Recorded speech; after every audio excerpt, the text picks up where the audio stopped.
मित्रों, नमः संस्कृताय। कैसे हैं आप सब? मुझे आशा ही नहीं पूर्ण विश्वास है कि आप सभी स्वस्थ होंगे और अपने तैयारी में व्यस्त होंगे। जो भावी व्याख्याता हैं उनके लिए अभी समय बहुत कम शेष है, तो अच्छी तरह से रिवीजन में दोहरान में लगे होंगे सभी। ये जो अंतिम दौर होता है परीक्षा का, इसमें हमें बहुत सारी टेंशन होती है, बहुत सारी चिंताएं होती हैं, बहुत सारी मनगढ़ंत हम घिर जाते हैं बातों से कि ऐसा हो गया तो वैसा हो गया, तो लोग भी कभी कुछ कहते हैं।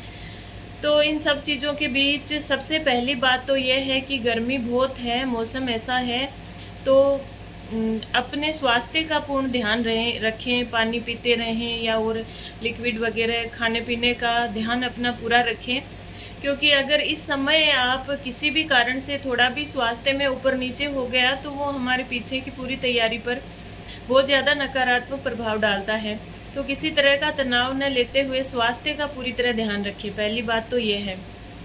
दूसरी बात ये है कि एक चिंता जो हमें सताती है कि जो हमारी परीक्षा में नुकसान होता है ना बहुत ज़्यादा, वो होता है नकारात्मक अंकन की वजह से। तो नकारात्मक अंकन हमारा नहीं हो ऐसा सभी सोचते हैं, लेकिन अगर आप ऐसा सोचते हो तो ये तो असंभव है। पहली बात तो ये है, असंभव है कि किसी भी पेपर में नकारात्मक अंकन नहीं होना, नेगेटिव मार्किंग नहीं होना। ये मेरे साथ भी हुआ, आपके साथ भी होता है, सबके साथ होता है। लेकिन हमें ये ध्यान रखना है कि हमारा जो नेगेटिव मार्किंग है, नकारात्मक अंकन है, वो हमारे पेपर को प्रभावित नहीं करे, ऐसा होना चाहिए। मतलब जहाँ होता है वहाँ तो होगा, लेकिन जहाँ नहीं होना चाहिए ना, वो ज़्यादा प्रभावित करता है। जहाँ नहीं होना चाहिए, मतलब किसी का नहीं होता और हमारा नकारात्मक अंकन वहाँ हो जाता है, तो वहाँ हम पीछे चले जाते हैं। जैसे कुछ सरल पर्सन होते हैं और हम ओवर कॉन्फिडेंस में, भावातिरेक में उनको गलत कर देते हैं कि अरे इतना सरल पर्सन, मैंने तो पढ़ा था, ये तो आ ही गया पेपर में, और उसके ऑप्शन तक नहीं पढ़ते हैं और आप टिक लगाते हो और आपको पता है एक बार गोला भरने के बाद में कुछ भी नहीं होता है। तो ऐसी गलती हमें नहीं करनी है कि जो सरल पर्सन है वो हमारे नहीं गलत होने चाहिए, उसमें हम गलत टिक नहीं करने चाहिए। कि आपको ये करना है कि हर पर्सन को 2 बार पढ़ें, कितना भी सरल पर्सन हो उस पर्सन को 2 बार पढ़ें और उसके चारों ऑप्शन को देखें, उसके बाद ही आप टिक करें, गोला भरें। क्योंकि एक बार गलती कर दी तो वहाँ पे उस गलती का कोई सुधार नहीं होता है। और ऐसी गलती, मतलब मैं भी हर परीक्षा में 4-5% गलत ऐसे करके आ जाती थी, क्योंकि मैं ओएमआर सीट को पेपर पढ़ने के साथ साथ, पर्सन पढ़ने के साथ साथ भरती जाती थी, और उसमें भी एक आध पर्सन गोला ऊपर नीचे भरा भी जाता था, ऐसा भी हो जाता था। तो ऐसी गलती आप नहीं करें। तो सरल पर्सन वाली गलती, हर पर्सन को 2 बार पढ़ना है, चारों ऑप्शन भी पढ़ने हैं 2 बार, उसके बाद करना है। दूसरी बात ये है कि अगर आप पेपर में पर्सन पढ़ने के साथ साथ अगर पर्सन वो ओएमआर सीट में उत्तर करते हैं, गोले भरते हैं, तो थोड़ा ध्यान रखें। क्योंकि वो एक अगर गलत हो जाता है तो फिर नीचे वाला भी गलत हो जाता है, बहुत सारे पर्सन गलत हो जाते हैं, बहुत नुकसान में चले जाते हैं। तो एक भी गलती ऐसी नहीं हमें करनी है, बहुत ध्यान से देखना है। समय बहुत अच्छा वाला वहाँ पे मिलता है। और इस चीज़ के लिए नकारात्मक अंकन कम हो, इसके लिए एक तो इस समय आपको पूर्ण रूप से रिवीजन करना है। परीक्षा के 2-3 दिन पहले भले ही आपको कितना समय लगे, आप कितना भी परेशान हो जाओ, लेकिन पूरे सिलेबस को एक बार नज़र में से निकालना है। जो अच्छे टिप्स हैं, आपने नोट्स बनाए हैं या कोई बुक है, हर टॉपिक को, हर प्रकरण को आपको अपनी नज़रों से निकालना है। ऐसा अगर अंतिम समय में ऐसा हो जाता है तो बहुत ज़्यादा एक्यूरेसी आ जाती है, बहुत स्पष्टता आ जाती है चीज़ों में, और हम वहाँ जाके कंफ्यूज नहीं होते। ठीक है। एक तीसरी चीज़ जो है वो ये है कि जब आप पेपर कर रहे होते हैं तो प्रश्न पत्र को 3 भागों में बांट लीजिए। पहले तो आप उन प्रश्नों को तो करते जाइए, करेंगे आप जो, या फिर उनके उत्तर सुनिश्चित कर लीजिए जो आपको बहुत अच्छी तरीके से आते हैं और आपको एकदम सही से आते हैं। उन प्रश्नों को तो आप पहले राउंड में कर लीजिए। उसके बाद जो प्रश्न बचते हैं ना, उनको साथ साथ टिक लगाते जाइए। एक तो ऐसे प्रश्न होते हैं जिनमें आपको 2 ऑप्शन में कन्फ्यूजन होता है, आपको आते हैं लेकिन फिर भी ऑप्शन बहुत नज़दीक में होते हैं विकल्प, तो हमें कन्फ्यूजन सा हो जाता है। तो उस कन्फ्यूजन को बाद में दूर करना, पहले प्रश्नों को कर लेना, पूरे प्रश्नों को, और उन प्रश्नों को टिक लगाते जाओ। और उनमें से कुछ प्रश्न ऐसे होते हैं जिनकी हमें भाषा भी समझ में नहीं आती, वो प्रश्न बिल्कुल हमने नहीं पढ़े हैं, बिल्कुल हमने नहीं देखे हैं, तो उनको अलग तरह से चिन्हित करिए, दोनों को अलग तरह से चिन्हित करिए। फर्स्ट राउंड आपका पूरा हो गया तो देखना, जब आप पेपर पूरा कर लेते हैं ना, कुछ प्रश्न तो वहाँ पे आपके क्लियर हो जाते हैं। जो कन्फ्यूजन वाले प्रश्न है, आपको पता है अगर कोई व्यक्ति सिलेबस को भी 3 बार पढ़ लेना, तो कुछ प्रश्न ऐसे होते हैं कि परीक्षा में 10% तो सिलेबस के आधार पर पूरे हो जाते हैं। सिलेबस में से ही प्रश्न पूछता है, पाठ्यक्रम में से ही प्रश्न पूछता है वो। तो आपने पेपर कर लिया तो कुछ प्रश्न आपस में जुड़े हुए होते हैं, तो आपके 2 ऑप्शन वाले जो है ना, जहाँ कन्फ्यूजन है, वो उनमें से कुछ प्रश्न आपके क्लियर हो जाएंगे। ठीक है, तो फिर आप उनको कीजिए सोच समझ के।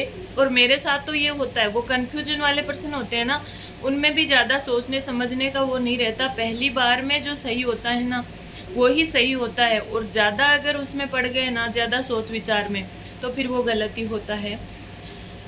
तो उनको अच्छी तरह से सोच समझकर 2 ऑप्शन वाले प्रश्नों को करिए, उनमें भी आपको ज़्यादा नुकसान नहीं होगा। अगर 2 ऑप्शन वालों में आप करते हैं तो कुछ प्रश्न आपके गलत होंगे तो कुछ सही भी होंगे। तो अगर हम फ़ायदे में नहीं रहेंगे तो नुकसान में भी नहीं जाएंगे। उनको करने में कोई रिस्क नहीं होती है। बाकी तो हर किसी की रणनीति अलग होती है, कैसा क्या करना है। अगली बात ये है कि फिर तीसरे राउंड में जो प्रश्न बचे हैं ना, वो आप तभी करना, क्योंकि उनकी न तो भाषा आपको समझ में आ रही है, न आपको वो बिल्कुल ही आ रहे हैं।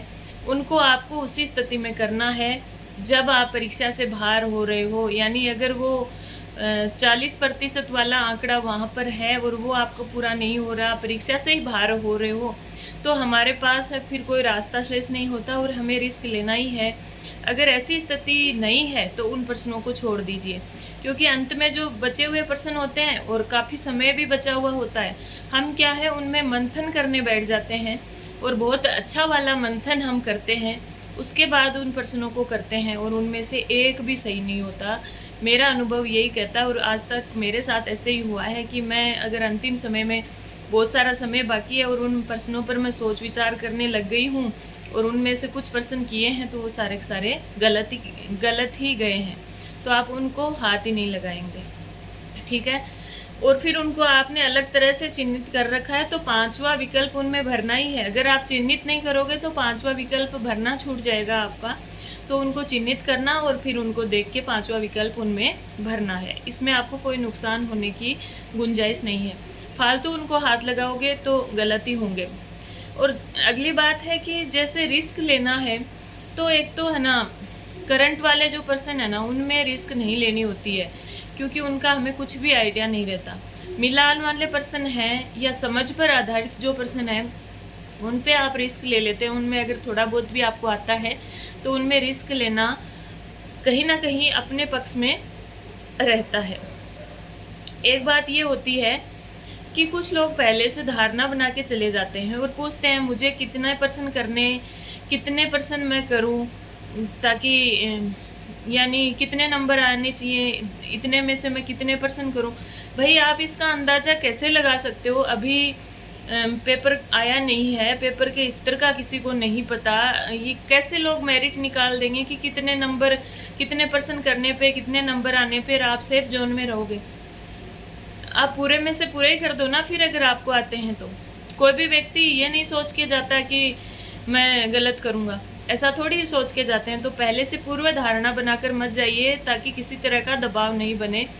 बस ये सोच के जाइए और अपने ईश्वर से यही प्रार्थना करिए कि मैं अपना पूर्णतया अपनी ईमानदारी से कोशिश करूँगा और अपना बेस्ट से बेस्ट वहाँ पर दूँगा। ठीक है, और इस तरह का कोई भ्रम न पालिए कि मैं इतने में से इतने % करूँगा, ऐसा कुछ नहीं है। वो पेपर के स्तर पर निर्भर करेगा कि पेपर वो मेरिट कितनी जाएगी और पेपर का लेवल कैसा रहेगा। वो चीज़ें आपको पहले से नहीं सोचनी है, कोई भी धारणा आप नहीं बना के जाएं। यही चीज़ें हैं। और जो प्रश्न बिल्कुल नहीं आते हैं, बिल्कुल उनको स्किप करिए। कोई भी ऐसा इश्यू नहीं है कि उसमें नुकसान हो जाएगा या ऐसा कुछ भी हो जाएगा, उनको छोड़ना ही है, फालतू रिस्क नहीं लेनी है। तो इस तरह की चीज़ें जहाँ तक मेरा अनुभव है मैं बता रही हूँ, बाकी तो सबका अपना-अपना दिमाग होता है, सबकी अपनी-अपनी रणनीति है, जो यहाँ तक पहुँचे हैं, सभी बुद्धिजीवी हैं। और मैं तो ये कहूँगी कि भले ही कुछ भी हो, कैसी भी तैयारी हो, लेकिन अगर वो परीक्षा वाला समय वो 2.5 घंटे, 3 घंटे, सवा 3 घंटे जो भी हैं, अगर आपके पक्ष में हैं, तो आपको कोई नहीं रोक सकता व्याख्याता बनने से। अगर ठाकुर जी ने सोच रखा है कि आपको राजपत्रित अधिकारी बनाना है, तो दुनिया की कोई ताकत आपको नहीं रोक सकती। और इस तरह की बातें सोचना और तनाव लेना बंद कीजिए और ईमानदारी से अपने साथ न्याय कीजिए, अपनी तैयारी को अंतिम रूप दीजिए और मस्त रहिए, स्वास्थ्य का ध्यान रखिए, खुश रहिए। धन्यवाद।